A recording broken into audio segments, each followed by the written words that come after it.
Since the dawn of mankind, he has pondered its frailty and mortality. No aspect of the human experience has been more studied or debated, and the efforts to understand and perhaps even conquer the inevitability of death is at the very core of all our belief systems. The near-death experience is the only human phenomenon that directly answers the most important question a human can ask: what happens when I die? Despite the uniform inconsistency in mainstream beliefs about life after death, the descriptions of the near-death experience are remarkably similar in almost every aspect of the phenomenon. This despite the amazing diversity in those who have returned from death. They range from young to old, male to female, atheist to Bible pounder, and cover the full spectrum of social status and cultural backgrounds. It is, in fact, absolutely irrefutable eyewitness testimony about the ultimate fate of all humanity beyond this short physical existence, our first step into the spiritual realm. Throughout all of recorded history to present day, most ancient cultures have held that the spirit was set free at the time of death, that they rejoined loved ones who had crossed over before them and continued a journey that the physical was only a small part of. All had different names for the process. The ancient Romans believed that the essence was released to roam the universe as gods. Both the Maoris of New Zealand and the Australian Aborigines believed that spirits rejoined family members and loved ones who had passed on. The Aztecs traveled to the eternal house of the dead. The Egyptians went to happy fields, while Native American Indians were rewarded with happy hunting grounds. The Buddhists passed into nirvana, while the Wiccans and spiritualists believe in an afterlife called Summerland. And there is, of course, the Christian religion that teaches that one either retires in heaven or is tortured in hell, ignoring completely the Bible's description of death as the spirit simply flying away. It is only the pseudo-religion called science that views death as the end of life, with no physical or spiritual reality after the change. Recently, however, even science has begun to realize that there may be awareness or even existence after death. Serious scientific research has been undertaken, prompted by medical professionals who have witnessed patients going through what has come to be known as the near-death experience. Over the years, the numbers of individuals who have made this unusual journey have greatly increased, and their numbers and commonalities of experience beg the question to be answered: where do we go when we die? Tonight we are privileged to have with us many fascinating individuals who have experienced death. They have journeyed beyond and returned to the physical world, and they are here to share their experience and give testimony that it was and is a reality. Millions have gone through a near-death experience, and all report similar descriptions. There is incredible peace, comfort, higher sensations to the new environment they are passing through, a brilliant and beautiful light beckoning. No pain, no fear, no desire to return to the physical, and above all, an overwhelming love that embraces them and alters their lives when they return. This is an aspect of life that alters the perception of death and changes the lives of those who are gifted by the experience. Journey with us as they share a very precious part of their lives and their insight into the meaning of this gift that brought them to a new perspective of life. Welcome to Matrix Radio with Barbara DeLong and Patrick Cooke. Hi, Patrick. Barbara, how are you doing? Well, I'm doing fine now that you got the intro out of the way. Well, wonderful blog talk. It's always giving us a challenge. It is indeed doing that. I am so excited about tonight. We have some of the most interesting people ever here, and to gather a whole bunch of people who have had the near-death experience is very exciting, because you get swept up in their enthusiasm and you get taken through an experience that you know, they were gifted in experiencing, and the rest of us, you know, have to only wonder at what it might be like. Oh, yeah. Well, who we got with us tonight? Well, we have four ladies for the first part of the show. We have Cassandra, we have Christina, we have Suzanne, and we have Debbie. And we're going to start with Cassandra tonight because, you know, she actually has a show on Blog Talk as well, and she'll put those links up in the chat room. But she has, they all have amazing stories, so it was sort of a let's take them as they showed up in the queue type stuff tonight. Cassandra, welcome to the show. Hi, Barbara. How you doing? Oh, I'm very excited about tonight. We spoke a while earlier in the week about your experience, and I got to admit, it's amazing to hear somebody who has been through this kind of a journey, a tunnel, an experience, and come back and can talk about what it means to them, how it changed their life, and the sensations you felt when you went through it. So if you would you share your experience with us? Oh, I'd be happy to. And it's nice to actually have someone want to know about it. So when I saw your post, I thought, well, I think I'll get a hold of her and see what she thinks about, what it is that she wants and that she's interested in, and people are interested in knowing about it. And looking from the chat room, you have a lot of people who are interested in it. So I'd be happy to start if you'd like me to. I would love you to. Great. This was back in the late 80s, and nothing spectacular. It was just a car wreck that was in itself a very bad car wreck for me. I had gone through the windshield, came back into the car, and went underneath the dash. So when that happened, the minute that I hit the windshield, of course, everything went black. And I was just told that I was cut out of the car and taken into the hospital. And the next thing I knew was I woke up because I was being taken out of the ambulance. And when they were pulling the gurney out, I woke up just a moment, and then I closed my eyes again. And then I was in the hospital, but I was in a room, and the room wasn't the emergency room, and it wasn't an actual room. I wasn't admitted. I don't know what kind of room this was, but I was in it all by myself, and I was alone. I opened my eyes, looked around for a moment, then closed my eyes and took one last final breath. And this breath, it was just so, I don't even know how to describe it, because it wasn't like you just breathe in and then you breathe out. When I was breathing out, the whole part of me, my spirit went out with it. Because the next thing I know, I was floating, and the floating was going through the hospital. I was going up, going through different floors. I would go up to a floor, then I would pass that, then I would go through where the ceilings are and see all the workings inside, the wires and everything, and keep going and going. And then I was finally out. I had gone out from the roof, and I started going up. And I kept floating up, and I finally was in the, space, I guess you'd call it, but then I was surrounded by an emerald green light. And this emerald green light was in a tunnel that I had been going through all along, but when the light was there, then I saw the tunnel. And I remember I was floating up, and I was looking around, and I saw people in that tunnel with me, and I was talking, but I was only using my mind. I wasn't using my voice, just talking telepathically. And what I was doing was just asking, where am I? What's going on? I know I'm dead, because I knew I was dead. And I looked at myself, and I could see my hair floating around, but it was just an outline. And it was white.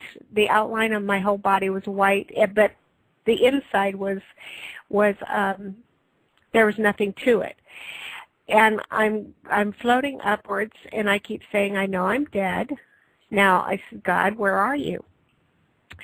So I'm floating and floating, and the people around me, I'm talking to them telepathically. And I'm looking up, straight up this time. When I looked straight up, I saw the most brilliant white light I've ever seen in my life. And I'm going towards it, but while I'm in this tunnel, the emerald green was just so warm, and if you could ever have a color, and you call it loving, because that's the feeling that it was. It was very loving and very warm, and we're just describing a color. And I'm going up through the tunnel, and I'm getting closer and closer to the white light. And it was pin-sized at first, and it's getting bigger and bigger. And I said, okay, God, I'm here. I got right up to the white light. I'm ready to go. And I heard two words come out of that white light, and the two words were, not yet. And as soon as I heard that, it was like retrograding back, and it was very, very fast and very quick when I went back, and I just sort of slammed back into my body. And when I slammed back into my body, everything came alive again in my body. I hurt so badly because I was in a really bad wreck, and everything, my head, my arms, my legs, everything just hurt. And I remember just lying there for a moment saying, why did I come back? Why? I mean, I was very upset. You could say I was mad. Because as soon as that happened, though, I cut off the communication because obviously they were getting ready to treat me and sew my head up and, everything else that goes along with it. So when that happened, I was in the hospital and I got out, and for a long time, all I kept doing was just asking, why? Why did I come back? Why did I come back? It's like you hear about people who get hit by lightning and they don't die, but it changes them so totally, and it's almost like instantly they get changed. But when I was doing it, it seemed like never ever I would get an answer. There was no instant about it. There was only questions. Why? It was for a long time that that's all I kept asking was, why did I come back? And it wasn't until years later, about 15, 20 years later, that I just started looking at other things and looking into, what is your life purpose and why did you come back and why are you here, and the whole shot. And you just look at it and you go, there's got to be a reason that you came back. You may not have known it right at that very moment, but you'll know about it sooner or later.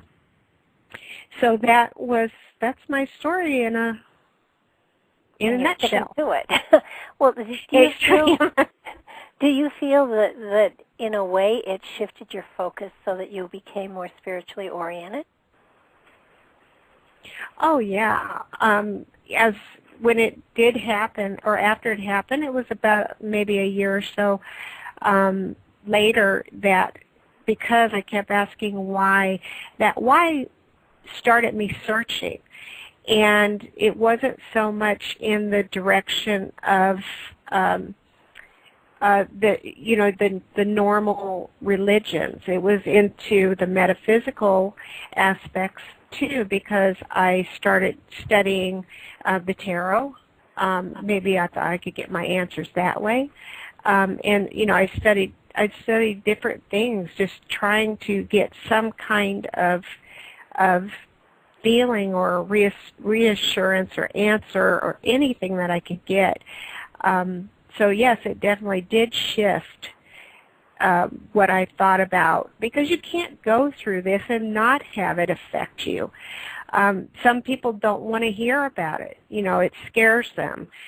They think that this isn't something that you should talk about. Well, if you want to hear it, I'll tell you. But if you don't, then I'm not going to talk about it, because it was a special experience. And, it's something that you can't have happen to you and have it not affect your life.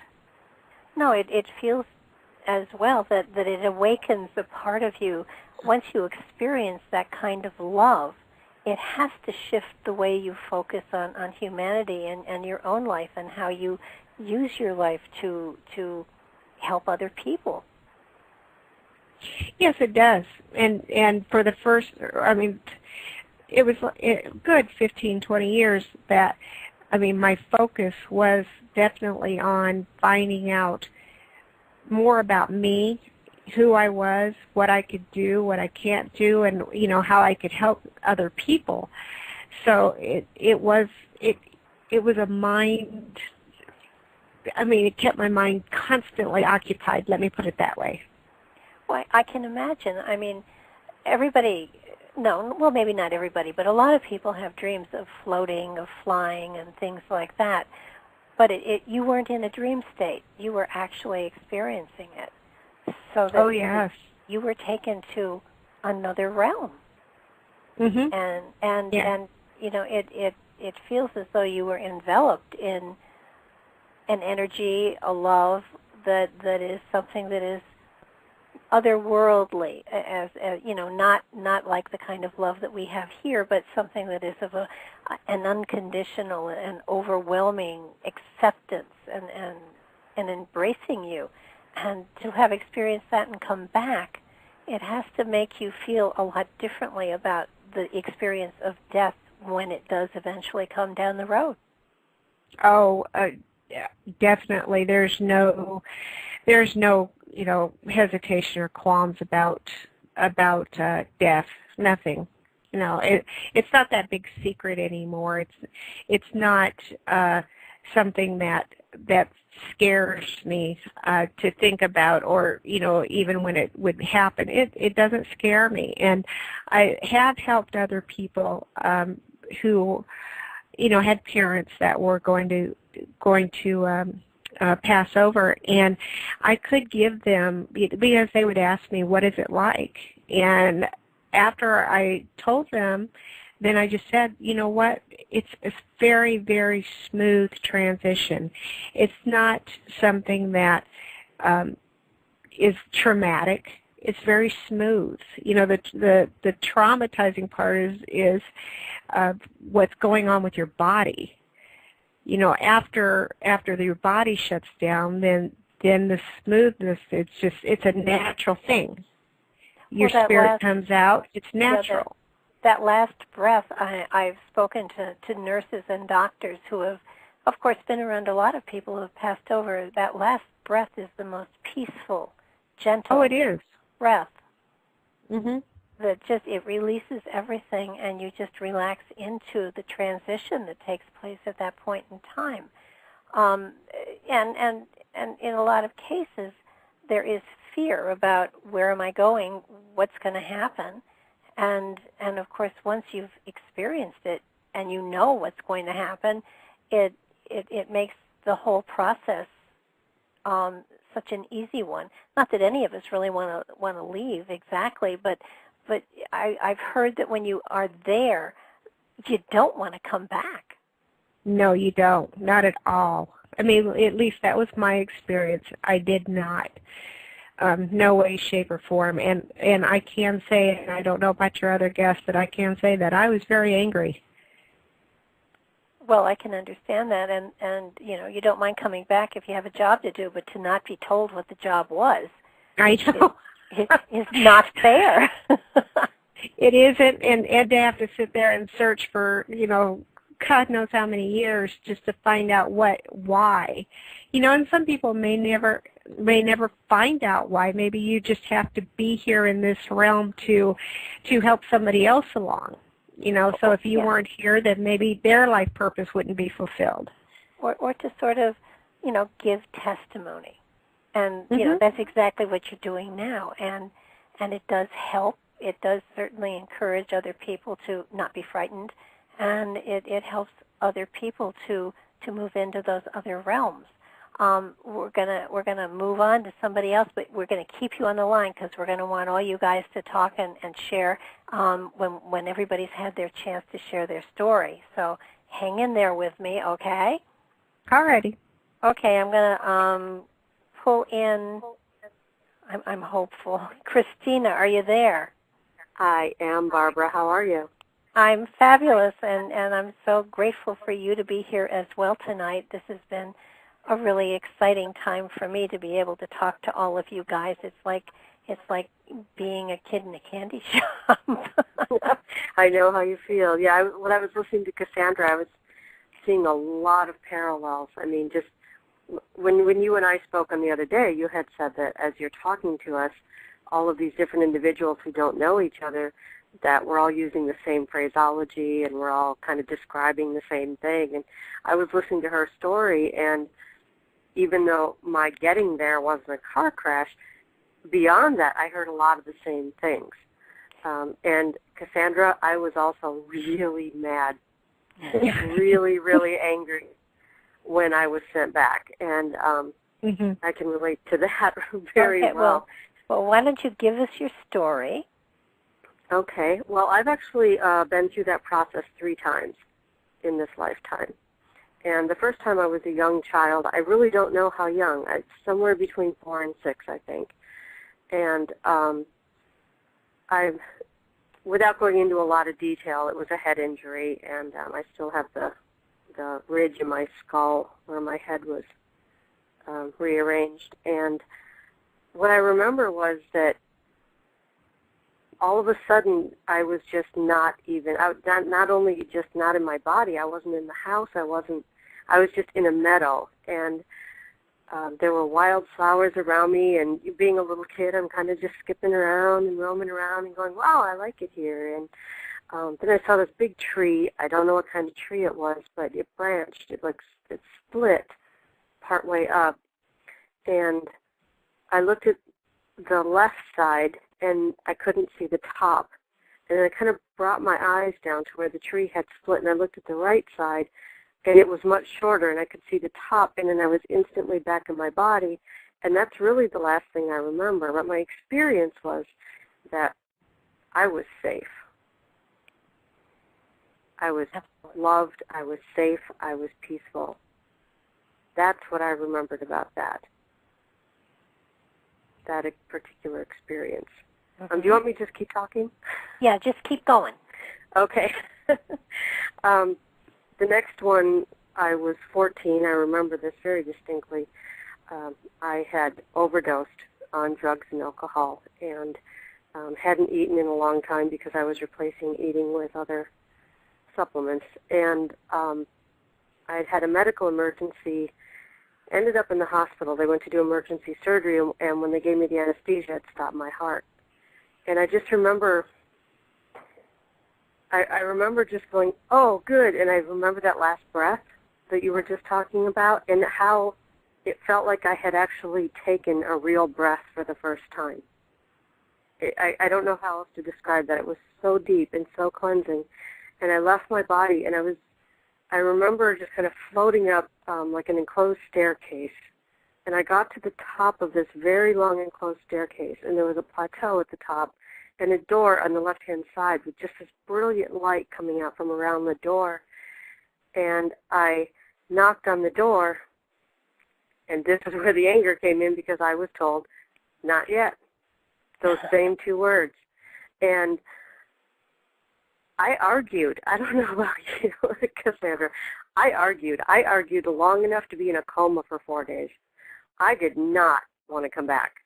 I just kept knocking on that door and saying, let me in, let me in. And I kept being told, go back. It's not your time. Go back. Not yet. So when I did get back in my body after having some pretty extensive surgery and coming back into some very serious physical pain, I was not a happy camper. I was really angry. Let's see. The last time was when I was giving birth to my first son, and it had been a long, difficult pregnancy, and I know a lot of pregnancies are long, feel very long and difficult. I had a work injury during the pregnancy and had to spend a fair amount of, at least the last half of the pregnancy, on my back. So it was really uncomfortable. And during labor, the pain, I guess, just got to me, and my heart again stopped. And I remember this time, though, I was leaving my body, and I went, I can't go. I have a child to take care of. And I hovered around very closely, but they restarted my heart, and I went back into my body. And that's the only time I really wanted to come back, and that was because I had made a commitment to this other soul to be there. And so I came back, but even when I was out, it was the love for that child that brought me back, because I certainly didn't want to go through what I knew my body was going through. Oh, right. So it was just complete love for that child that brought me back into my body that time. But how? So in a nutshell, that's. I'm sorry. Go ahead.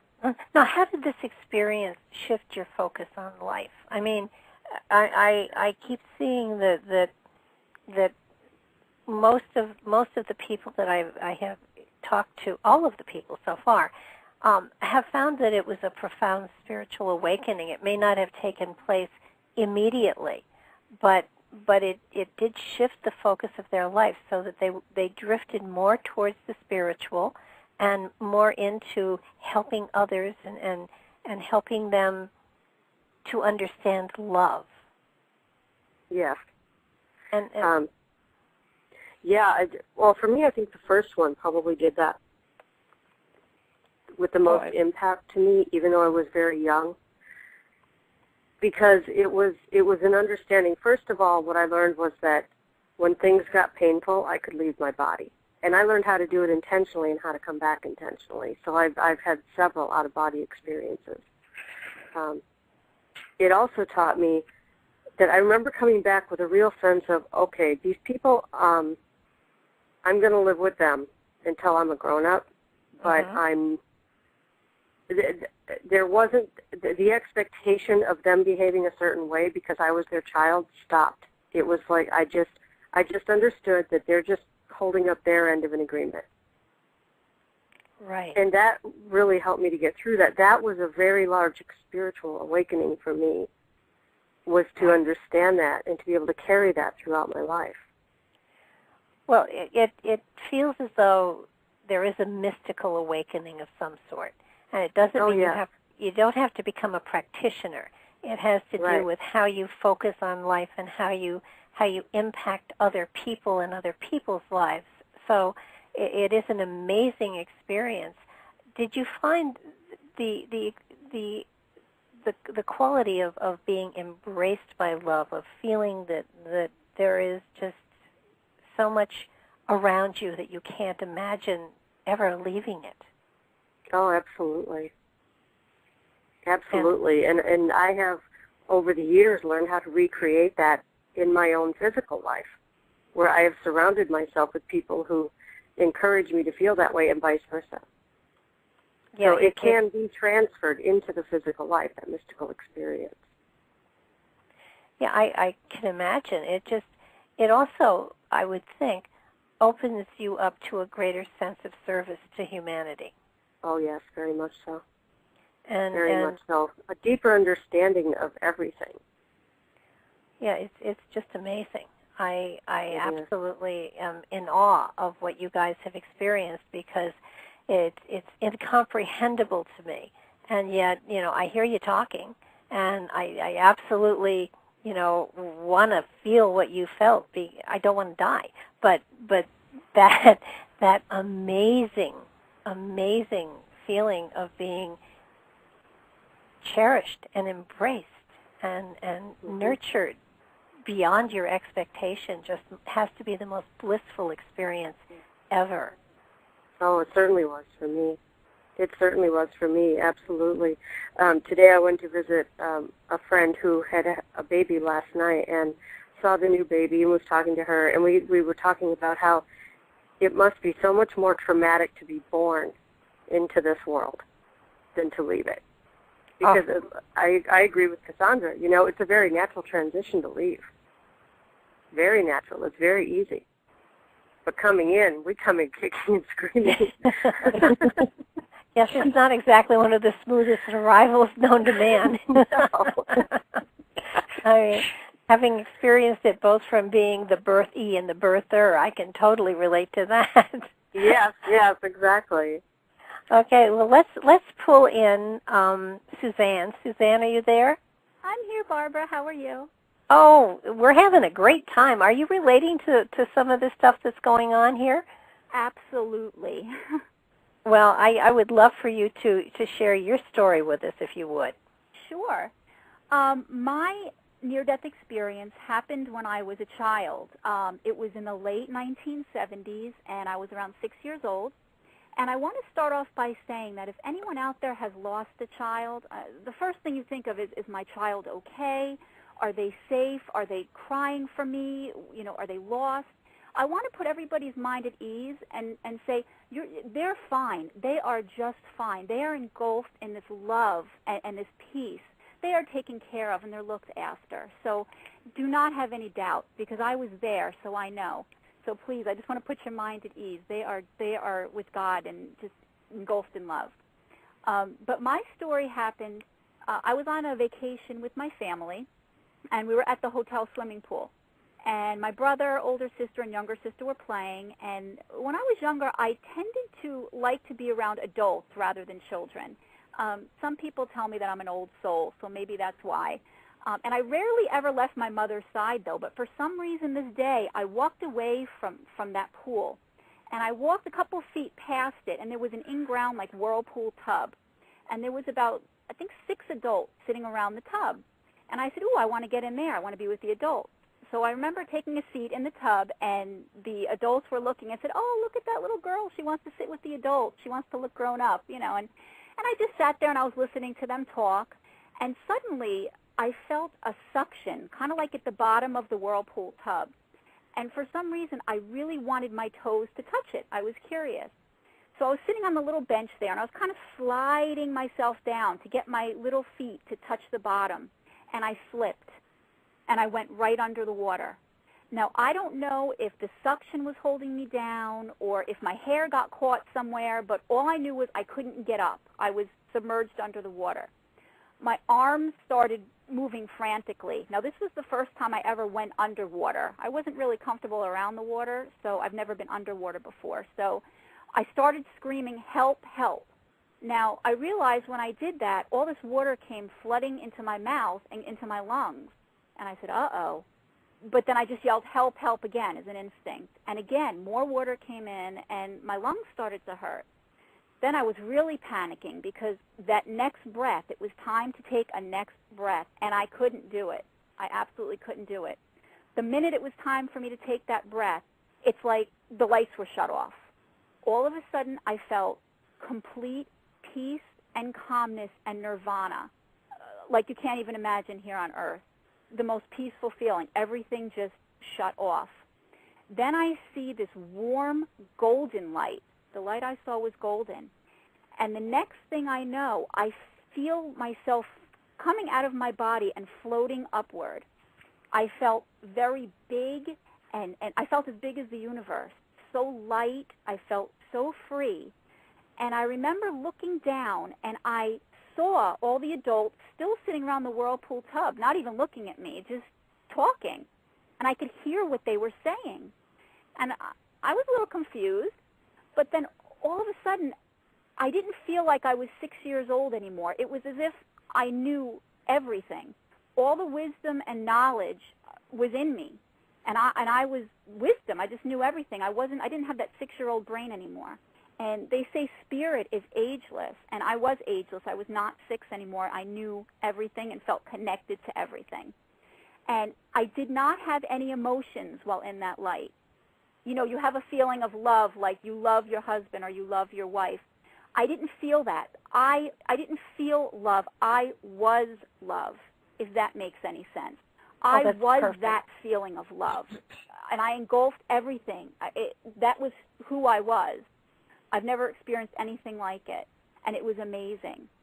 And I was just in bliss, and I was fine. I wasn't wondering where my parents were. I wasn't wondering what's happening to me. It was the most natural and familiar thing I have ever felt. It felt very familiar to me. And all of a sudden, I felt a strong force at this point. And it wasn't a force that hurt me. It was almost like a strong wind. And I felt myself being pushed down. And suddenly, I felt kind of like a thump. And I was back in my body. And then that strong force came back. And I felt it from my feet all the way up through the top of my head. And the next thing I knew, I was standing outside of that whirlpool tub. And I was dazed and confused. My first thought was, okay, I can breathe. I'm not choking. I'm not spitting up water. I can breathe, and I feel fine. Then my next thought was, how come I was looking at the people around the whirlpool tub? They didn't even know I was outside of the tub. And it was strange because I was listening to what they were saying. It was like they were finishing their sentence of what I heard them say when I was looking down at them with the bird's eye view. And I'm thinking, I was gone for a really long time. It felt like I was gone for hours in that light. But yet it must have only been a few minutes because they were finishing their sentences that they were saying when I went under. And it was very strange. And I thought, what's going on? I was really dazed and confused. So all of a sudden, I felt a tap on my shoulder. And I turned around, and there was a very large man down on one knee behind me. And when I say large, he was very broad and very tall. It was almost like the Jolly Green Giant almost is how I viewed it. But he was down on one knee, and his skin was glistening. And I was just mesmerized by this. I was just staring, and I wasn't scared of him at all. And he said to me, "Are you okay?" And I nodded my head yes. And then he said, "Where are your parents? Show me your parents. You must go to your parents." And I turned my head and pointed to the left to show them where my parents were. And as I turned my head back to look at him, he was walking away. And as he was walking away, he was disappearing into thin air. And I watched him until he fully disappeared. And I was kind of in shock almost, like, wow, that was kind of cool, you know. And I didn't know what to do after that. And then in my mind, all of a sudden I heard 3 times, "Go to your parents, go to your parents, go to your parents." And it kind of snapped me out of it. And I went, ooh, I got to go to my parents. And I ran over to my parents, and I said to them, I was under the water. I was under the water. And I didn't know the word drowning at the time, so I just said I was under the water. And they said, "Suzanne, we've been looking for you. You need to stay here so we can keep our eye on you." And I said, no, the man kept his eye on me. And my parents said, What man? I said, the man. He kept his eye on me and asked if I was okay. And immediately my father ran into the hotel to find the manager. My mother grabbed my hand and made me go up to every person. She was pointing, "Is that the man? Is that the man?" They must have thought he was some child predator, or they must have thought he was holding me under the water or something because they needed to find this man. And I kept saying, no, he disappeared. And they said, "Suzanne, well, where did he disappear to? Did he run that way? Did he go into the hotel?" I said, "No, he disappeared." And I kept saying that. They were getting mad at me. "But where did he disappear to?" I said, "No, he disappeared into the air." And then they said, "Okay, she's obviously delusional. We have to just, we're just going to leave this alone." So they left it alone. And it was funny. After it happened, I did not have the memory of it. I just went along as if it was just another day. It wasn't until I had my daughter 20 years later. My daughter came into the world, and when she was born, she was very different as an infant. It was like she was this adult in an infant body. She didn't even act like an infant. She was all-knowing of everything. She just did not look like an infant or act like an infant. And from day one, I knew there was something about her, and I couldn't put my finger on it. Around the age of 2, when she could talk, she started telling me about God. And she had, she paid homage to God. She wanted to collect crosses, and she's an artist now, but she loves to draw crosses and would draw angels. And I'm thinking, I was brought up Catholic, but we never went to church at all. I was never religious at all or spiritual whatsoever. I was the biggest skeptic you were ever going to meet. So here's my daughter at the age of 2, and she was with me 24/7. I've never discussed God with her or anything like that. I never bought her church, nothing. And here she is just saying these things and just talking, and I'm thinking, all right, some children are born with a special talent. Some children are born and they play baseball very well, or they come out playing a musical instrument and never had lessons. And I thought, well, okay, my daughter's going to be a nun. I guess that's how they come. She just knows everything spiritually, and my husband was thrilled. Oh, great, she's going to be a nun. I said, all right. So I accepted it. I just let her be. And it wasn't until age 7 when I was with her, and I was reading a book called Journey of Souls, and by Michael Newton, and it was talking about people that were hypnotized, and they were talking about life in between lives and how they died, and I was fascinated. And my daughter came up, and she started saying, Mommy, what are you reading? And I said, I'm reading a book about souls. And she goes, oh, I know all about souls. And I'm thinking, oh, really? You know, I never talked to her about any of this. I'd like to know what you think you know. So I said, oh, go ahead, tell me. She went and recited just like everything that these people, these adults were saying under hypnosis, she was saying. She told me how she picked me to be her mother, how souls are in soul groups, and they travel in these soul groups, and they reincarnate. And she said God implants souls into, you know, mothers' bellies. And I'm thinking, whoa, what is going on here? How does she know this? And it just turned out, she turned out to be a crystal child. And I could speak for 2 hours on crystal children, but that's another show. But by researching, trying to keep up with what she was telling me, and just all these validations and confirmations were coming through. And at that point, I read about near-death experiences, and my memory came flooding back to me, and I said, oh, that's what I had. I died. That's where I went. You really don't die. Your body dies, but your spirit lives on. You're up there. You're in a different plane, but you're still living. You don't die. And my daughter's telling me this, starting at the age of 2. I mean, coming out of the mouths of babes, you have to believe a child at the age of 2. I mean, they can't make anything like this up. I've never introduced religion to her whatsoever or mentioned God at all. And then all of a sudden I remembered my near-death experience, and I said, wow, something that happened to me 30 years ago, I'm remembering now, and I'm remembering it for a reason. It's another confirmation that, wow, this spiritual realm exists. And from that point on, I was in the corporate world for 13 years. And just 2 years ago, I just said a prayer. I did not resonate with that life anymore. I said, God, can you please just put me on the right path? I feel like I'm not on the correct path. I don't know what the path is, but please light it up so bright that I can't miss it. And an hour later, I was laid off. And I was the happiest laid off person in the world. I said, wow, he works quick. And I said, ooh, I should have said with ease and grace, because maybe it wouldn't have happened so abruptly, but I was happy nonetheless. And after that, I have spent the past 2 years just working on me and trying to be the best me that I can be, that inside of me, I feel like I want to help people in a tremendous way. I don't know what my life purpose is yet, and I think by talking about my near-death experience, it's a start. But I want to help people in a spiritual nature. I want to let people know that you don't die, that if everybody could feel the love that I felt in that light, this world would be a totally different place. It's just amazing. I feel connected to everyone. I see positive in the most negative situations. All I see is positive. So many things have happened to me, but I consider them blessings, because there's no other way I can think now. That's my way of thinking. Everything happens for a reason. There's always positive. The universe would never let anything negative happen just to have it be negative. There's always a positive there. And if you don't find out what that is right away, just like my near-death experience, maybe it'll hit you 30 years later, but you will know eventually. And oh, absolutely. It totally, totally changed my life. I just want to be of service to people. And I don't know how, but I want to do it in a big way, and I want to dedicate my life to it. I can't go back to the corporate world. I need to do something in a spiritual nature to help people realize what powerful spiritual beings they are, because we all are.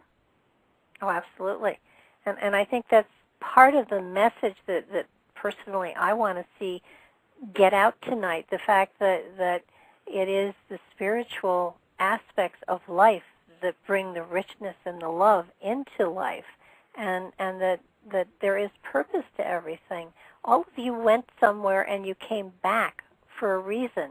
Now, I don't know if it's to sit here and to talk on Blog Talk Radio so people can hear this. I don't know if it's for you to give a testimony of sorts to put in archives so that I don't know, 50 or 60 years, somebody can tune back in and say, huh, it really is real. You know, I know for sure you have purpose, all of you. I know all of your lives have changed because of your experience, and it's made you better, more loving, more compassionate human beings because of it. I haven't ever met anyone that had this experience that became a crappier person. If you would have told me like 37 years ago that I would have been in this place in this time, I would have laughed and said, "You've got to be kidding." Oh, yeah. Never did I think I would end up here, and just by that experience, I have no fear of death whatsoever. I used to be scared to die. Not after this memory came flooding back. I have no fear of death whatsoever. Well, quite often our bodies, our minds, our memories do shield us from an experience until we're ready to cope with it. That happens quite often with lots of traumatic things in life. Quite possibly you were sheltered from it until the time where you could do something with it, and I'm sure having a child yourself was definitely part of the process of bringing that understanding into your reality. And of course, having a child that is so gifted certainly would have woken that up in you. And she's here as a teacher for you, quite clearly. Yeah, she told me, she said, "I am your teacher," and boy, is she a tough teacher. I said, "You got to ease up on me a little bit, sweetheart. You're tough." But she goes, "You can handle it, Mom." Well, now, I know one of you is writing a book. I can't remember which one. Is that you, Cassandra? I am. Want to tell us a little bit about the book? Yeah. Christina, okay. Yeah. Sorry. Voice is the same. Well, I'm actually releasing, for the second time, I'm getting it into an agency to release it on a larger scale because I self-published the first time, and it's still available through the self-publishing, by the way. If you go to my website, which is, where did you list it? I'm not even sure where you listed it. It's on the show's link page. Awesome.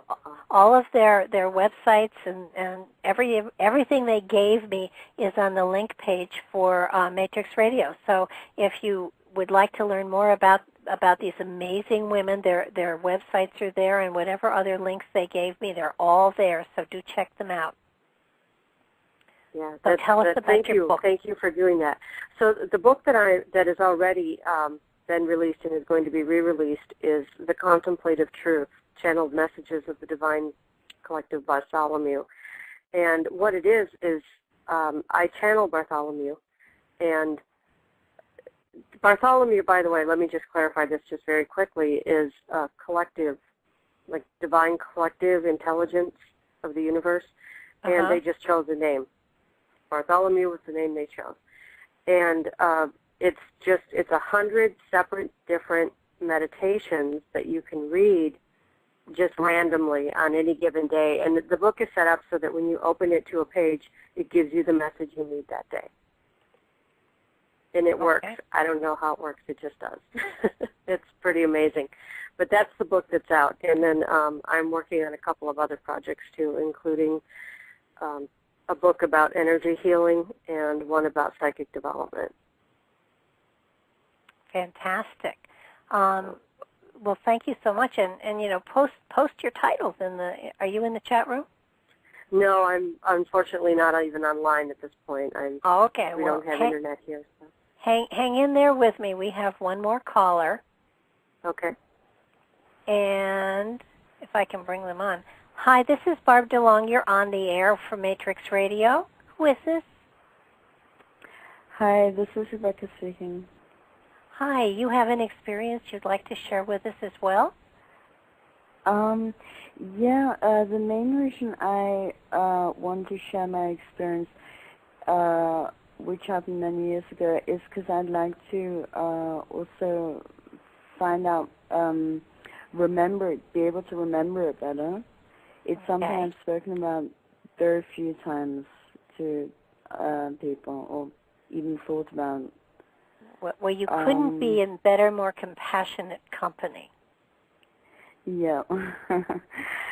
Yeah, it actually was, I've had really strange strange life and a really odd life. And this was actually just one aspect, one event that happened, I suppose, as a result of deep depression and all the rest of issues that go along with psychological difficulties or stressful situations in life, traumas, etc. And in any case, I've had many different experiences also when I was starting from when I was about 2 years old. This one was when I was about 20 years old, so about 15 years ago, in 97 it was actually. I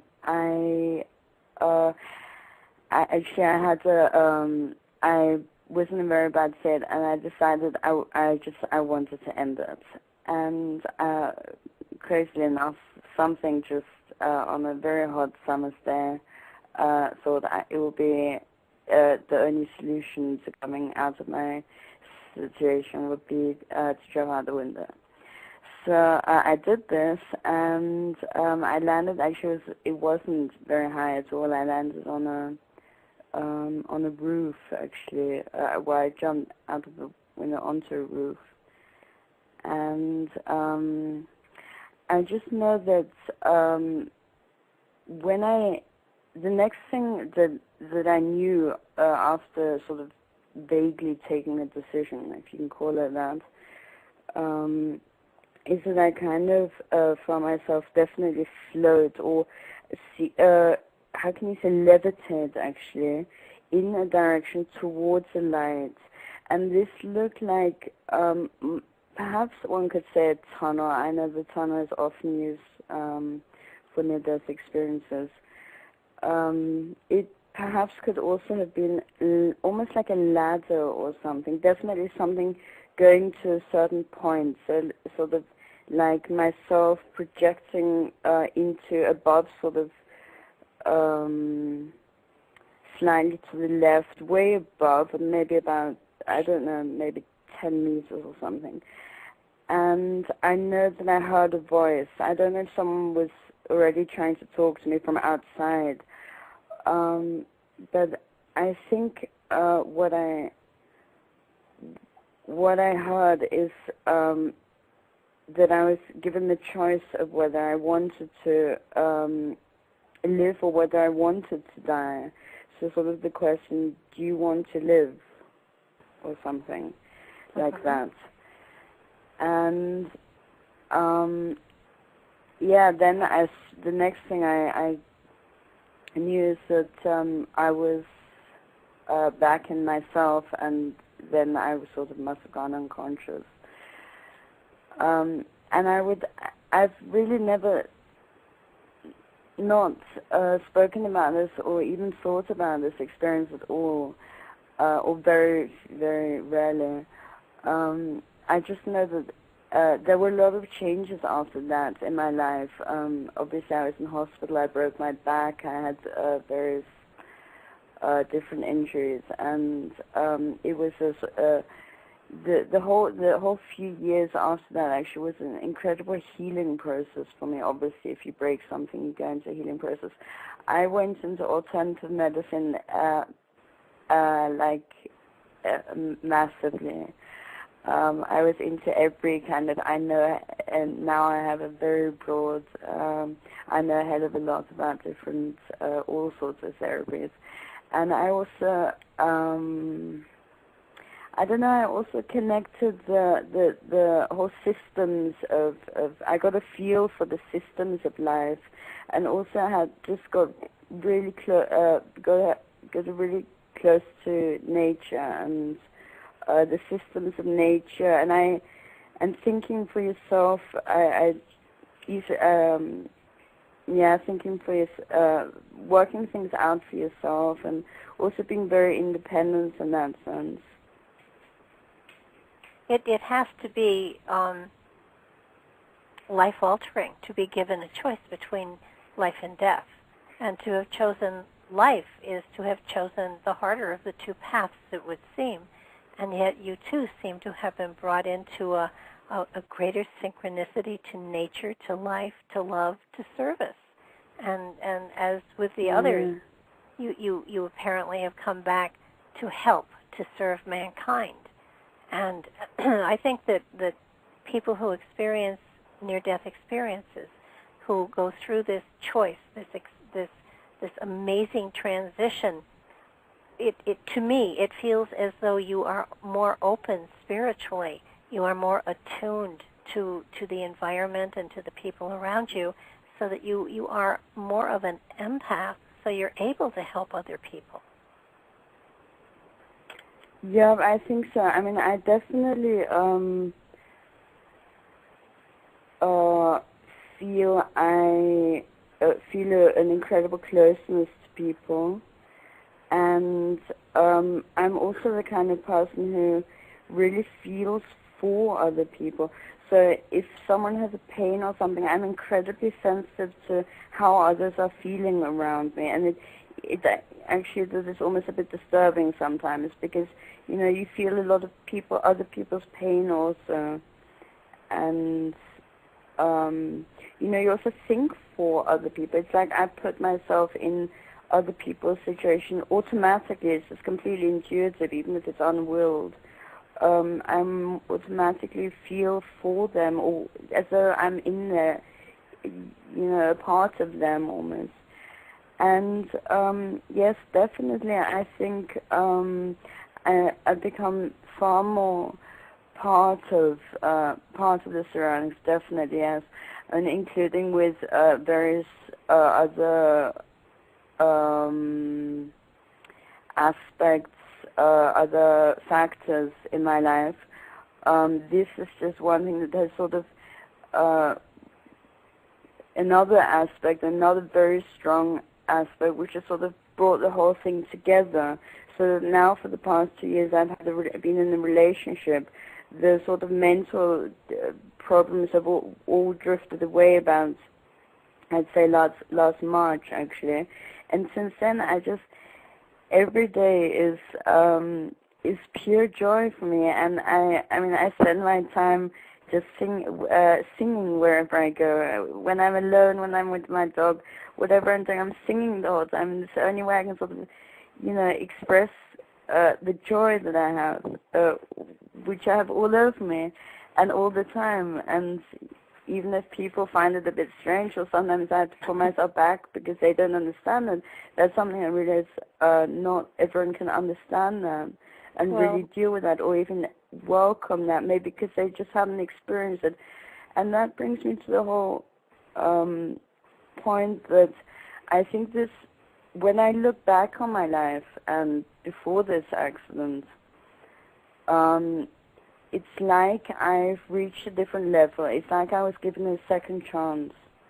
And it's like, yes, I'm sure there's a mission in this. There's a purpose to it. I'm sure there is a purpose to it in that sense, which I haven't as such defined really. But it's like being coming back again a second time, which I'm very grateful for, because it doesn't go without saying. I've been given a second chance, and that's how I see it, as though I'm in heaven almost. I know it sounds a bit funny, but it's to me, if I think about it, then it's as though I feel like I'm in heaven the whole time.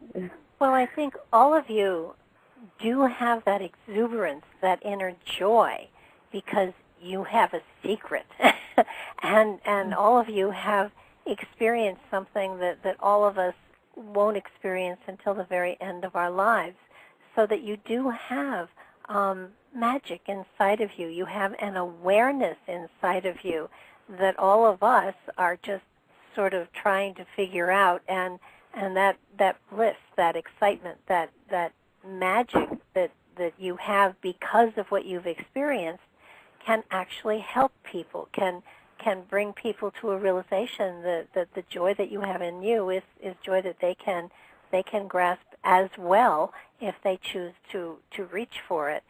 You had to experience it through a transition that was very profound, but it was an aspect that was in you all along, an understanding that was in there all along, and this experience just brought it to the fore.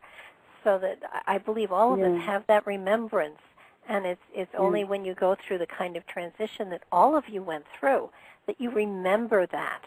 It's there. It's a memory of where you came from, where we all come from, so that you went back to the source. I chime in here a little bit. Sure. I want to tell you ladies that it's been absolutely fascinating listening to your stories, and this is something that we need to concentrate on. And the important thing about this phenomenon is the depth to which it goes into the understanding of what happens to us after we die, which is very important. It's a question that man has been seeking throughout human history.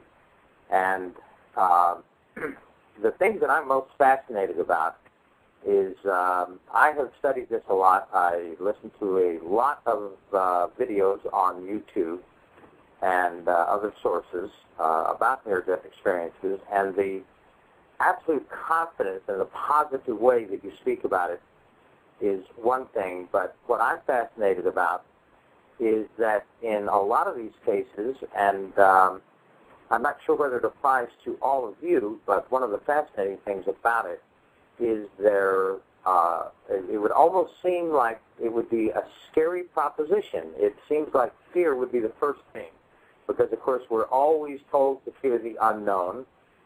We always are, anything that is not familiar to us has a tendency to be very strange, and most especially when you're taken in any abductive situation, especially like UFO abductions and things like that. There's always a trauma that happens after the experience. But surprisingly, in a lot of cases, the same kind of what we call theonomy, or a whole new change where it's not necessarily a religious experience. That word is so overplayed, but a very strong spiritual experience. And I'm absolutely fascinated about the feelings that you guys have had in that situation. We do have another caller, area code 831. You're on with Matrix Radio. Who's calling and where are you calling from? Hi, yes, my name is Christina, and I'm calling from California. Thank you for taking my call today. Hi. I was a 10-year-old little girl back in 1978, and I was at a summer camp, and I was in the pool with my fellow campers, and I had a little boy. He was teasing me, and I wasn't a very good swimmer, and I was dog paddling in the 8-foot part of the pool. And what had happened was that he grabbed the top of my head as I swam by him, and he was standing on the last step of the ladder. I was 10, he was 10, and he ended up grabbing a handful of my hair, and he dunked me underwater and held me there. And I remember fighting, kicking, and struggling underneath the water to get his grip to loosen up so that I could go to the top and grab some air. But I panicked, and I kept thinking, I don't want to die, I don't want to die. And I couldn't hold my breath any longer. And what I ended up doing was involuntarily taking in a really huge, deep breath, but it was water. And at that point, all the panic and all of the terror that was going through my body came to a sudden halt, and I became very peaceful and very calm. It was almost as if somebody had tossed a rag doll into this pool. And I remember eventually, I don't know how much time passed, he had let go of me, and I floated down. And as I was about to reach the bottom of the pool, I had this sensation of rising up, almost as if you were to jump into the pool and kick from the bottom. That's how fast the sensation was. And I actually thought somehow I had broke free, and I was actually going to get up and get out of this pool, and I was going to be fine. I was completely unaware at the time that I had come out of my body, and I can remember still seeing the outlines of the redwood trees as I approached the top of the water, because we were in the Santa Cruz Mountains and of California.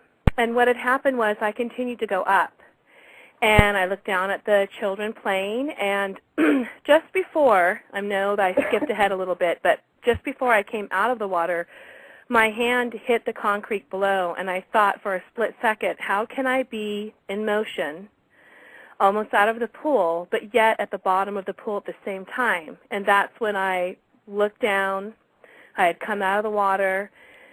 The kids were completely unaware that I was at the bottom of the water, including the lifeguard, except for the little boy who had drowned me. And it wasn't on purpose. He was just teasing me. He didn't mean to harm me. And what had happened was I was suddenly in this really misty tunnel of light. And for me, I was crying, and I was hysterical because I wanted my parents. I didn't know where I was. And I remember at the end of this tunnel, there was this really beautiful light. And I heard the most loving, calm woman's voice tell me that all those that I loved would come through this light, and that's how it has always been done, and that is how it will always be. Well, me being the skeptic that I am, I ignored her. I cried even harder. And she simply said, look into the light, for the truth is in the light. And when she said those words to me, the light that was at the end of the tunnel suddenly was directly in front of me. I was in a euphoric state of unconditional love and joy to a magnitude that I cannot properly put into words. And as I was asking these questions, will I see my parents again, people that I love, it was answering me, yes. And I knew beyond a shadow of a doubt that I would be with all those that I love. So at that point, I felt that there was no need for me to come back here. I did not want to come back here, and I wasn't given a choice. I simply heard the words, it's not your time, you must go back. Again, I went to argue with the angel, but I was simply put back into my body, and they were doing CPR on me. And as I sat up, and I can remember them rolling me on my side and all this water coming out of my lungs, and I was dazed and confused, but really worn out because I knew that I had been gone for, I felt like a really long time. I don't know in actuality how long I was at the bottom of the pool before they found me. I just got reunited with a man who refused to give up on me, and I could still hear his cries. Even when they put me in the body, this man was just screaming out to God to help. And I was actually reunited with him, and he said he was merely a tool in God's hands that day. But for me, I love that, I valued that experience because it's helped me through difficult times in my life growing up, and it still does today. And I have the gift of knowing, for me, that I believe we all go on. And it's as if when we get into a car and go where we're going to go and then get out of it, I feel that our bodies are in a way like a car that we use to experience life, and that we have a lot of lessons that we learn here, almost like going away from home and going to college.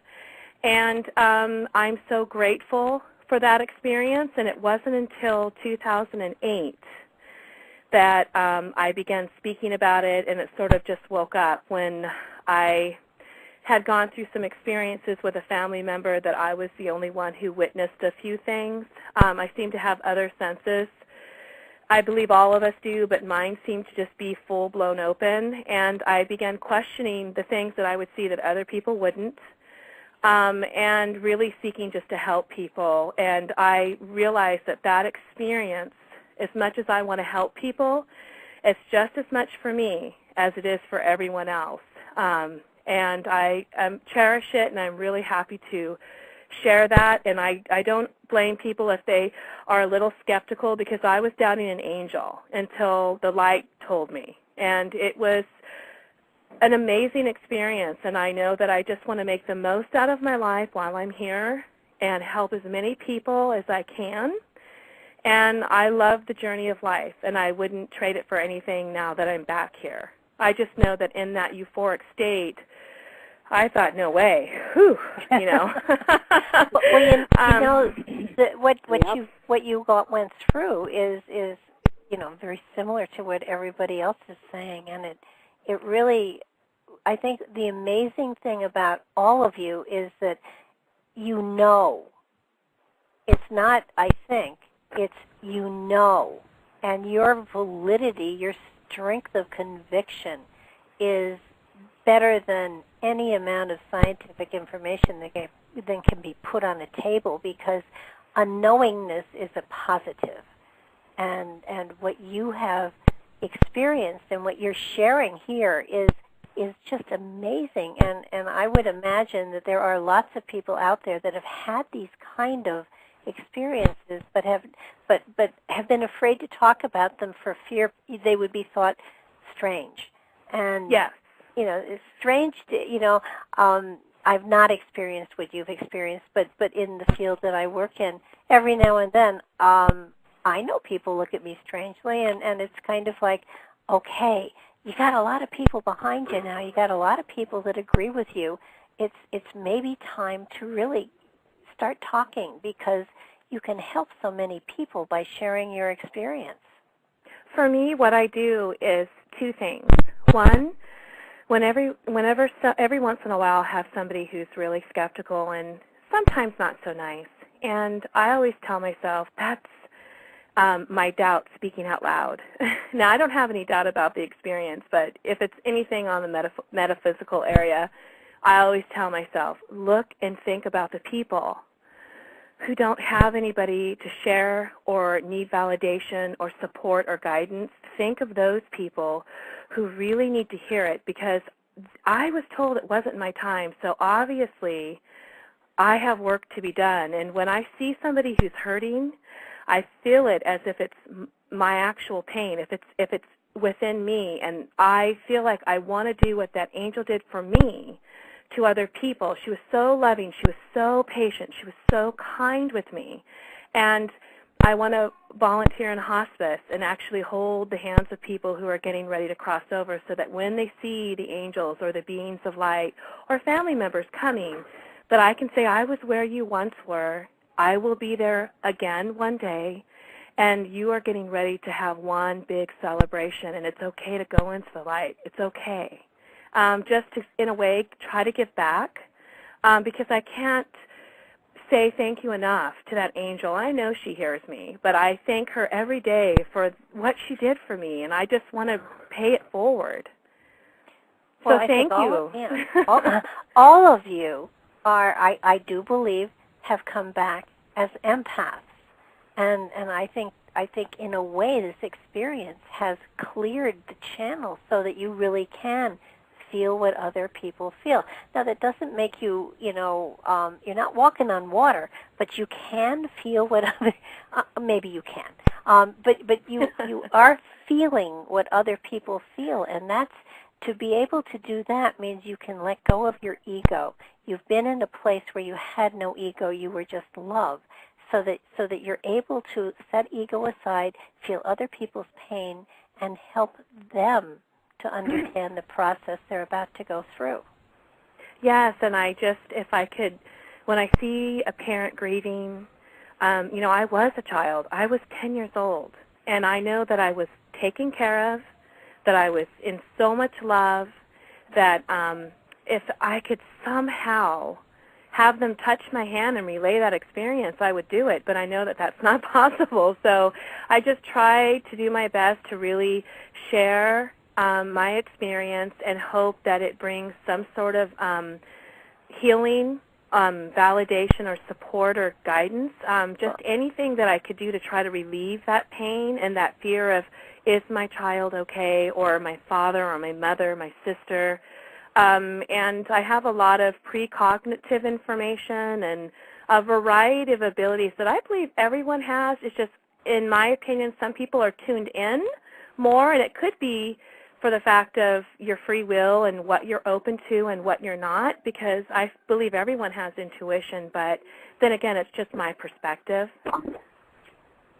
Well, I would agree with you. I'm sorry, go ahead.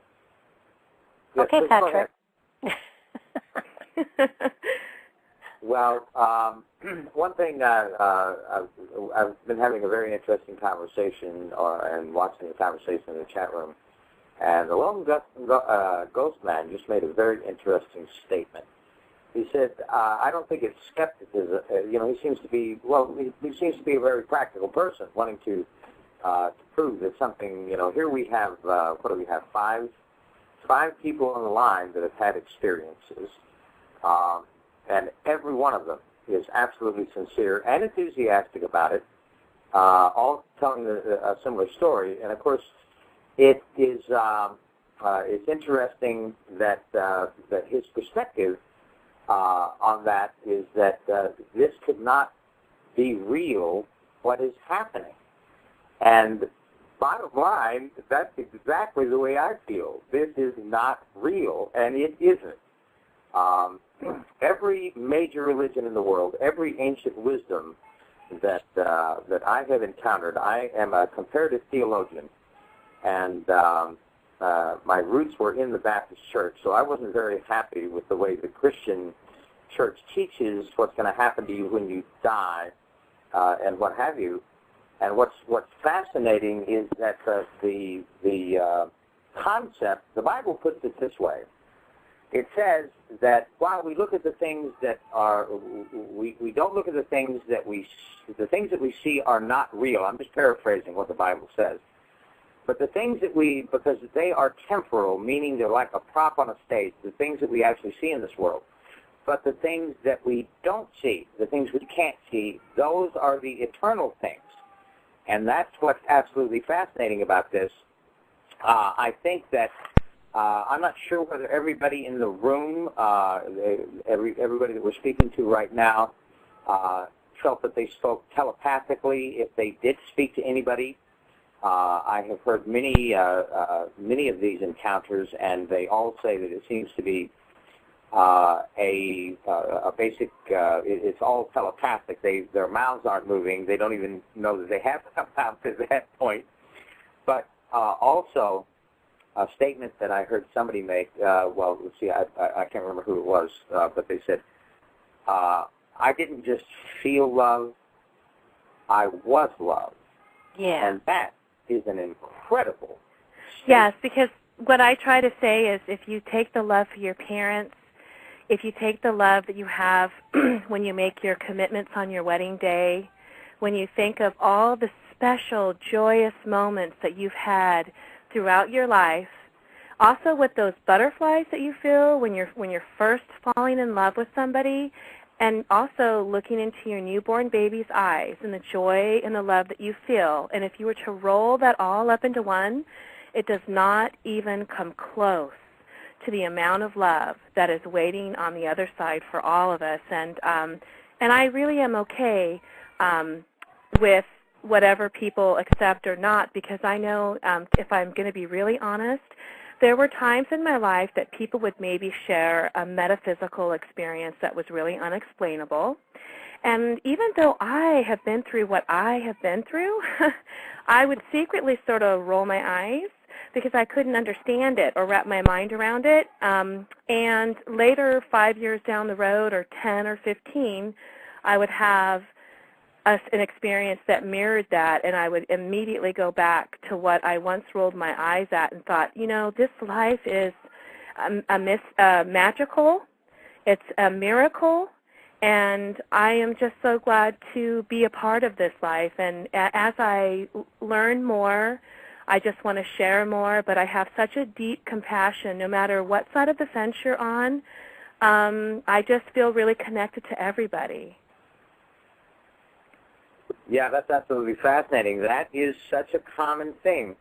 Some of the comments I've heard is that they don't feel like there's no longer any separation between them and anybody or anything else.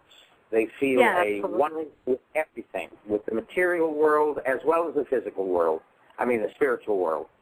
In that they feel that, and then they also, now this is something that I feel and Barbara feels and the people that we know that are closely associated with the spiritual world, that it is everything. Now, I have as I was speaking to Barbara earlier today, and I said, I have a problem with rocks.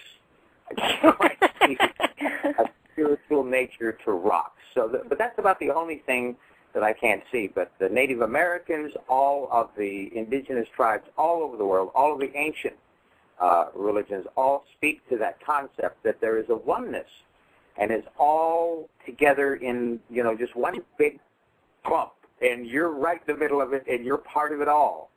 And that's what I find absolutely fascinating. And this is, you cannot emphasize strong enough that as a theologian, I've studied all of the world's major religions. Probably the most confusing of all is the Christian religion, where they have, you go to these pearly gates, and there's St. Peter, and he's got a big book, so he's going to judge whether you can get in or not. Or you just go right to an ever-burning, ever-fiery hell and things like that. And that those concepts are completely absent from love, which is exactly, it's what the Bible teaches, it's what Jesus taught, it's what Horace taught, it's what Buddha taught, it's what Krishna taught, it's what they all taught. There is a unison and a oneness and a love, and I think that we will all agree that none of us are going to be happy until the whole world is exactly like the way that you feel, and all of you seem to feel a sharing and a caring. You want to share with your fellow man. You want to care. You care about your fellow man. And I don't know. You're all women, so you naturally have a much more sensitive side than a man would. But I don't think that any of you quite expected that your life would change so drastically when this happened. Any comment? No, and one thing I failed to mention was that, I grew up Baptist, and I was actually at a Bible camp. And when I went through this experience, it wasn't about religion, because I remember I used to ask, which one's the right one? Geez, there's so many. I laugh at myself now, but when I went through that, it was about spirituality. It was about unconditional love, not rules, but actually about this euphoric state that I was completely saturated with, and this oneness that I feel. And I know that that I just feel this with everything that I am. I have absolutely no doubt, and it actually hurts me when I see others suffering with the fear and the unknowingness and the worry and concern and the deep sense of loss for family members and pets and whoever it may be. And I know that as long as I'm breathing, I am going to spend the rest of my life just really trying my best to share and to be there, especially for complete strangers, because I always say what a ripple effect it would be if everyone treated strangers like your brother or sister or mother or grandmother or people in your life that you absolutely love, whether it's just listening to somebody who maybe doesn't have anyone, or feeding somebody who maybe is hungry, or clothing them, or just whatever you feel inclined to do. It would just be an amazing ripple effect. And I always think of, I was raised Baptist. I think about the message that Jesus was saying, just love one another. Those without sin cast the first stone. I mean, I take everything with a grain of salt, but really his messages were about love, in my opinion, and loving one another as you would love yourself, truly and deeply, because to harm another, in my opinion, is to harm yourself. But, that's just my opinion and my viewpoint. But I want to thank you sincerely for allowing me to share my experience and my view, and I really hope that if there was anyone out there today who has questions, who maybe doesn't have a support system, who really needed to hear this, or maybe have loved ones that have crossed over that they've wondered, or why am I here, that in some way that this helps. And I'm honored that you took my call, and I really hope that I would be able to listen for the remainder of the show and just put mute on my phone, because I really feel what you guys are sharing is so beneficial for one's journey on their spiritual path. And I want to commend and thank both of you for making the time to put this show together and to being here. And it's so needed, and I just want to applaud you. And I know I'm a stranger, but I just want to thank you from the bottom of my heart. Oh, you're so well. We have another 2 hours coming up after the next half hour, so hang in there. That's great. Now, are you 831? Yes, I am, and I'm just cleaning my house. It's a mess. and okay. This is wonderful food for the soul. Wonderful. Okay. And these stories, I'm so grateful to have been able to hear these other people share what they've been through. And I thought, I have to share as well. And how amazing it is that Spirit would put us on the line and bring us here today, in my opinion. So it is really cool. And we will do stick around because there's even more coming in the next 2 hours. So, but we will mute wonderful. You. And, thank you so much. Thank you. Well, thank you. The important thing is that the we discuss a number of things. Myself and my editor, who's in the chat room, Billy Brinkley, we are very deep into the concepts that everything that we believe a human should be or will be. We have a great faith that humanity will pass into a higher state. All humans. Not just the good or the bad, but all of them. Not just the good. The bad will be there too, and they were all part of a larger family, not just separate people doing their own thing. And everything that you are talking about basically embodies the very core of those beliefs. The love, the unconditional love, that's at the center of everything that we do, and hopefully very soon it will be at the core of every human's heart, that's what they will think. It's very interesting that the Greeks have 3 words for love. They have philos, which is friendship, from which we get the word Philadelphia. They have eros, which is a sexual love between a man and a woman. And then they have the love of the family and the love of the gods for the family and for other humans, and it's agape, the same word that we have for agape, which is a very interesting origin of that word. And it has one meaning.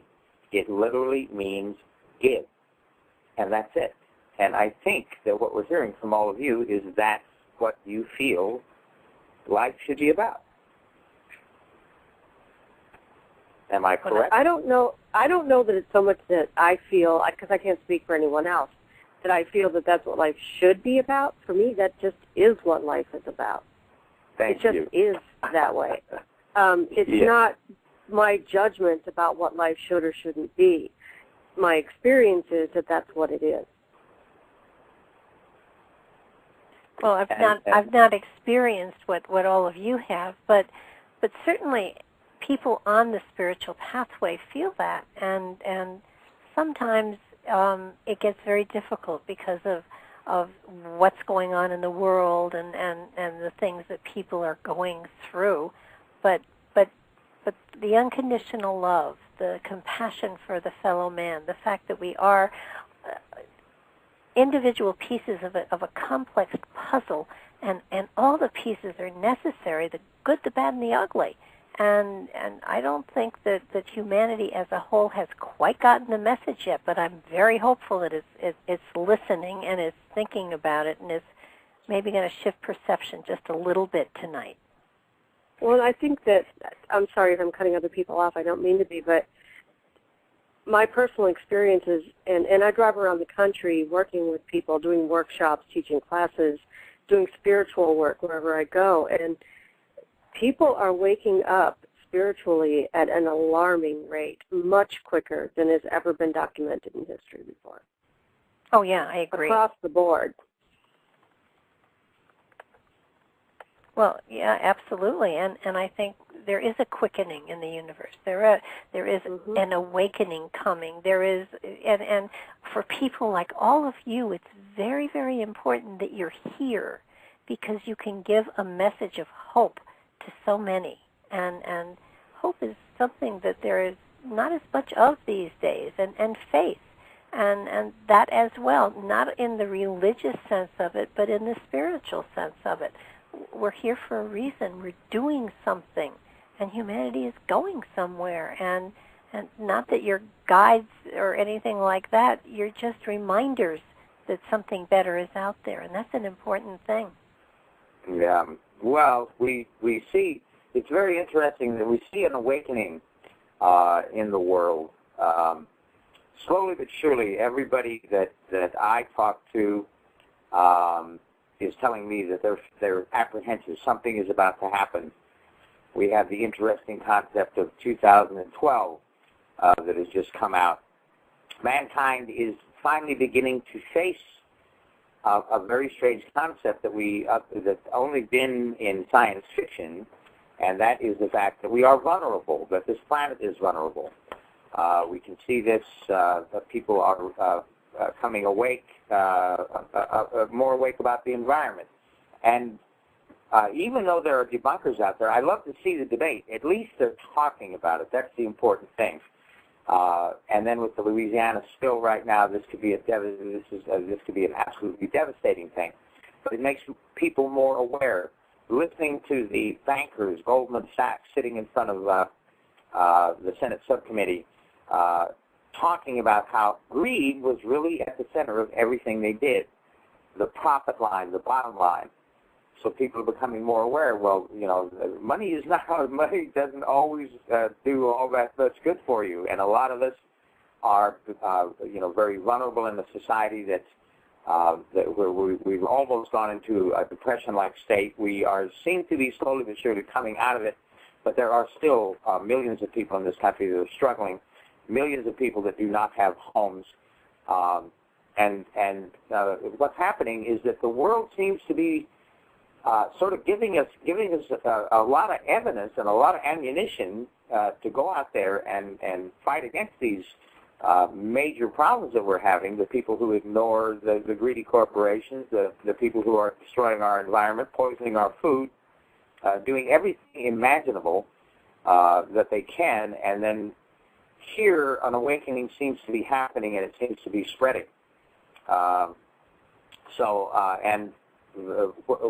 really amazed, and I'm sure you are, Barbara, that everything these women are saying, every single thing is consistent. I don't think they disagree.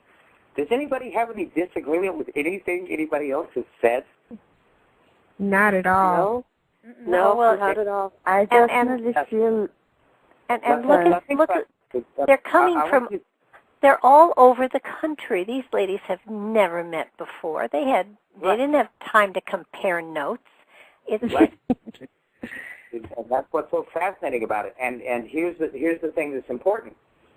I don't know what odds the bookie would give, but you're going to get 5 women together that are talking about one of the deepest subjects that humanity can even consider approaching.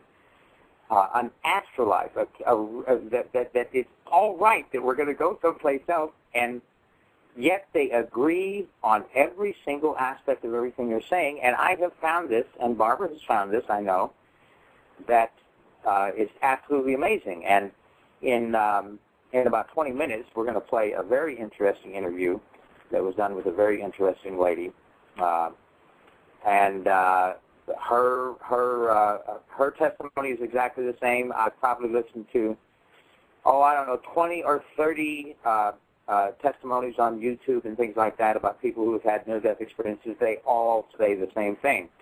So we're into a phenomenal, this is perhaps, I deal with UFOs, I deal with human phenomenon, I deal with ancient structures, I deal with all kinds of things, but I don't think there's anything like this there's nothing like this. There's definitely nothing like this that has the consistency of everybody talking about the same thing. It all happens the same way. It's always, every time it's a rise up out of the body. You can see what's going on. Oh, I'm out of here. And then you start moving away from your own life, all your treasures, all of your memories, everything like that. Oh, no problem. I'm going that way. And without hesitation, you do Patrick, too, we've often talked about my favorite movie, which is Close Encounters of a Third Kind, and I think there was a line in there that applies to all of these ladies and everyone who has had a near-death experience. They were invited. There's a reason. They were sent back because they had purpose, even if they didn't know what it was. There was a purpose inside of them that in time would come out that would serve humanity. They were invited to come back. The door was locked, they couldn't get in. But they were invited to come back into humanity and in many ways share a message. And it doesn't mean that they have to, run for public office or anything like that. They just have to talk about what happened. When Suzanne got off the phone, or was it Christina when she, or I think she's probably still with us, but she said, the thing, if you can help one person, if you can show one person, give one person hope that this, the concepts that our society has put on people about what's going to happen to them after they die, the horror of, if you're not saved, if you're not dipped in the water properly, or dipped enough times, or whatever it happens to be, then you have a chance that you're going to go to you're going to be tortured forever in some with pain so unimaginable the human mind can't even comprehend it. And this is all being done by a God who loves you. And it doesn't make any sense that is the way we view death in this world. And imagine, I want you to think about it. I want you guys to think about this. If everybody in the world, and I think you all do now, know that when you die, you know exactly where you're going to go. And there's no question in your mind about it. There's no ands, ifs, or buts. It's not like, well, maybe this was just an illusion. You know by the commonality of just your presence together right now that it is going to happen again. And imagine if every human being knew that was what was going to happen to them when they died. Imagine the hope that humanity would have.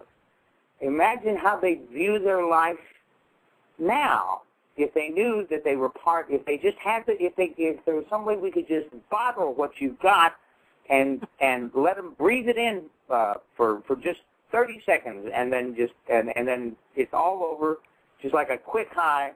If everybody felt the way that you felt, there would be no more wars. There would be nobody hungry on this planet. There would be no destruction of our environment. Everything would be just fine.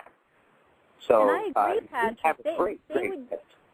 Death would be almost a celebration. People would understand where they're going, and it would almost be a celebration. Death wouldn't be an end. Death would be a beginning, a new beginning. Oh, yes. And that's what we believe. You see, the concept, I've done shows on 2012, and I've been on other radio shows talking about it, and their concept is that the world will come to a cataclysmic end. But every religion, including the Aztecs, they believe that what it is that we are in an age. We are in a particular age, and that this age, this what is it? Anywhere from 12,000, history basically began about 12,000 years ago. The Christian church says 4,000 years BC, but it's been a lot longer than that. It's about twice as long as the Christians believe that it is. And so they believe that this age is one age, and they always talk about that what will happen is the real world and the spiritual world will join together. And at that point, mankind will move progressively instead of destructively. And they all predict that we will have a destructive nature up until that point. And at that point, they call it the Age of Enlightenment. They call it the Golden Age. They call it by all kinds of fantastic names, but it is predicted in almost every religion, and almost every ancient wisdom speaks to it. So you guys got a taste of it before it happened. You got a preview of the show. I'd like to say one thing. The way that I see it is I do think everyone has, going back to the purpose. I do think everyone has their job in life, and that people are all different natured, and to not be aware of the spiritual in the sense that some of the people on the show have been, I think it's perfectly okay, and I think it's just that people have different walks of life, and people tick different ways, and people are different people. And I think that makes the whole thing. I don't so much believe in that in 2012 something will happen, or a development will come in that sense that you're describing it. But that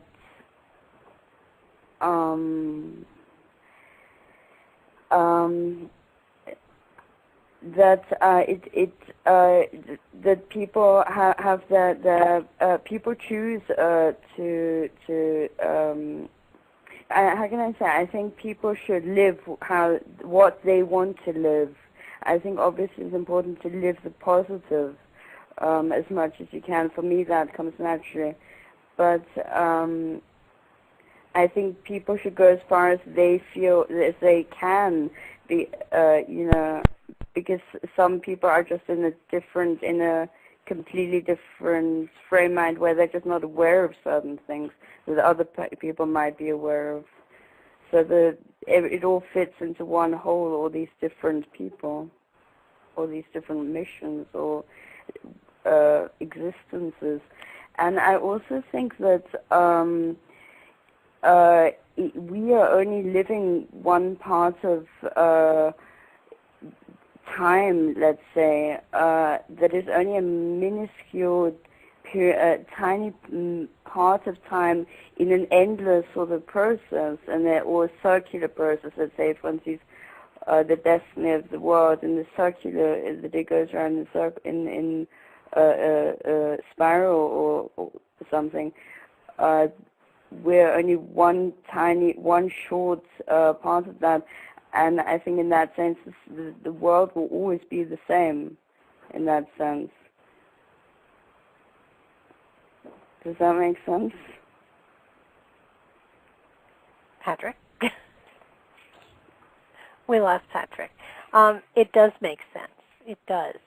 I think that one of the things that's interesting about what she just said is that in this society, or in this world as it was,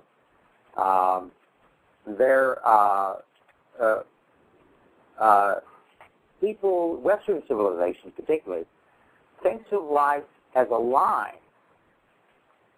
Just a straight line, and you go from here to there, you go from birth to death, and that's it. Just one short line, and that's it. But if you think of life as a circle, then it's all coming back around. It never ends. It just and that's the way the circular view is the way I think most spiritualists think of. And the most important thing that people need to realize is that they need to tread very softly on this earth and treat it with the utmost respect. And that just doesn't mean the ground. That means the people and the inhabitants on it, because the faces of the unborn are looking up at you as you're walking along.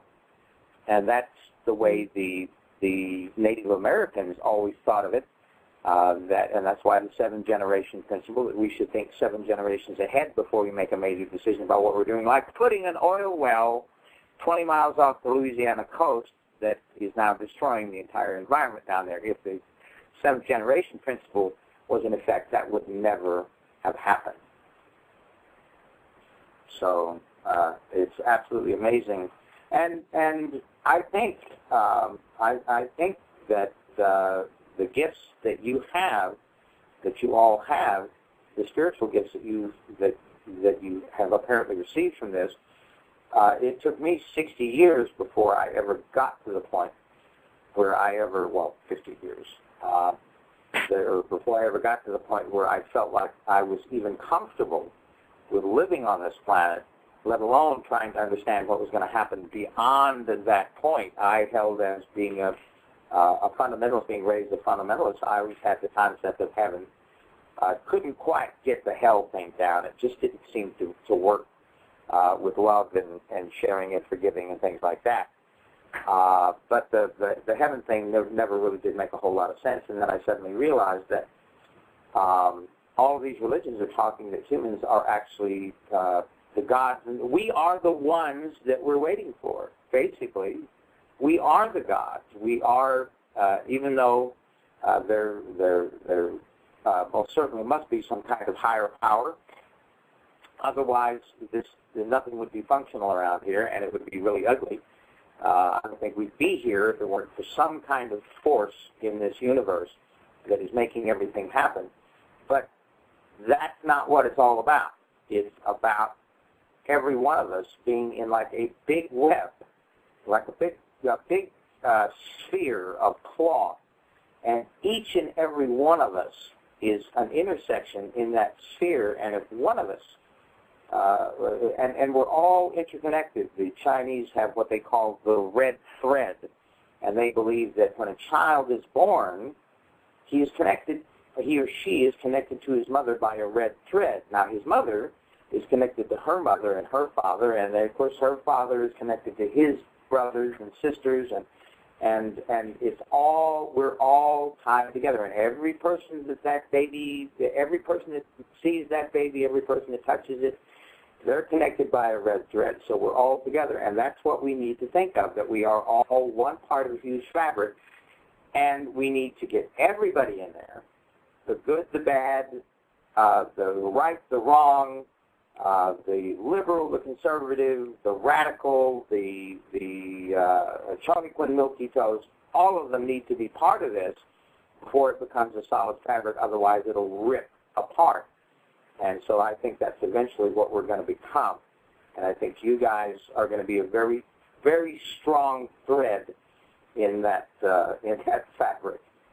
Well, they're in essence, they're weaving a new fabric of humanity. Yes. I mean, this is a new generation of humanity that have seen the other side, that are here to tell about it. I think in many ways, and I keep hearing the word testimony, and that's what you're doing. You're giving testimony to a reality you have inside of you and sharing it with other people and reminding other people that there are other ways to live life. There are other ways to touch humanity. There are other ways to expand consciousness. You don't have to do it through greed or through avarice or through power struggles. You can do it through love, and if you do it through love, it's stronger, it's more enduring, it's more lasting, and it empowers everyone instead of controlling some and not others. Any thoughts, guys? Hello? Oh, I thought it was interesting when you said it's a new generation. This is Cassandra. When you said it was a new generation that's doing this, and interesting enough, I don't know how old the other callers are, what the age group is, but when I had mine, I was in my late to early, I think late 20s, almost 30. And it took, 20 years for me to actually find out about, what's going on, still asking the why, still studying, still going through, all the trials and tribulations that you go through. And then you come to this, and, I'm over 50, and I'm a new generation. Yeah. I feel young. But wait a minute. You were reborn in many ways. By coming back from death, you were reborn. So that does make you a new generation. Well, we talk, we hear the term star child bandied about, and new generation and things like that. Well, and I know I certainly do believe there are indigos. There are special people out there that are very gifted in a lot of ways. I know one personally. There's no question about that. And the whole concept, you guys, what would be nice is if somehow we could get you guys into a leadership role working as a team. Now, wouldn't that be fascinating, what we could do with that? Maybe put you guys, get Barack out of there and put you guys in as a team to see what kind of a world we would have after you guys got a hold of it. I would bet none of them would take the job. Well, if they knew they could make the difference, I doubt that. Oh, then probably, absolutely. Yeah. Now, Patrick, we're coming up on. I want to tell everybody that's in the queue right now, or that's on the air with us right now. We are going to continue the show. We've got about 5 minutes left to this segment, and we are going to continue on the other side. We're going to start it out with a very interesting recording interview that Barbara did with a woman by the name of Michelle. And what I want to tell you is that if you want to call in, that's going to take about 50 minutes of the show. I think what's going to happen is I'm going to lose the switchboard. I'm going to have to call back in and reset it. Now, that recording is going to be about 50 minutes long, and if you want to call back in after that, I don't know what your time is like, what your time zones are like. It's only 7 o'clock here in California, 10 o'clock out there, and it's Friday night, so I presume everybody doesn't have any really heavy commitments, but we'd love to have you to come back in after we play that recording and talk some more about this. Well, I'll be here. Thank you very much. Yeah, I'll be here, Patrick. Okay, good. Good. Well, again, now is the chat room okay? Will the chat room just continue? Oh yeah, to the chat room. The chat room will stay open. So chat room, don't go anywhere. No, nobody will go anywhere. We'll just basically start the show all over again, and it's interesting. We've had two. I don't know how many. What's interesting is that people have multiple experiences. And one of the things that I found interesting, we were talking earlier about what's the difference between NDEs and OBEs, out-of-body experiences. And personally, I find that I'm almost beginning to think that that an OBE is just a simple practice run for an NDE. That sounds like it. Mm-hmm. Yeah, that sounds like it makes a lot of sense, because OBEs, the interview you're going to hear after the change is a young lady that had an OBE, and then she had the near-death experience. Oh yeah, and it's absolutely fascinating. And the thing that I find similar, of course, OBEs, you're flying. People have these out-of-body experiences, and they have the sense of flight. We also have in an NDE, there's definitely a sense of flight. And what I find very strange about the Christian concept, which is probably the most common concept here in the United States, about heaven and hell, is the main, it's either hell or heaven, one way or another.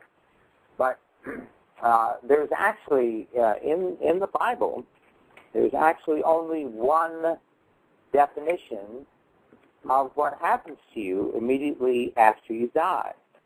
The heaven, purgatory, hell concept is very controversial, and I've done research papers on them, and personally don't believe that either one of them exists in the manner in which the Christian church teaches it.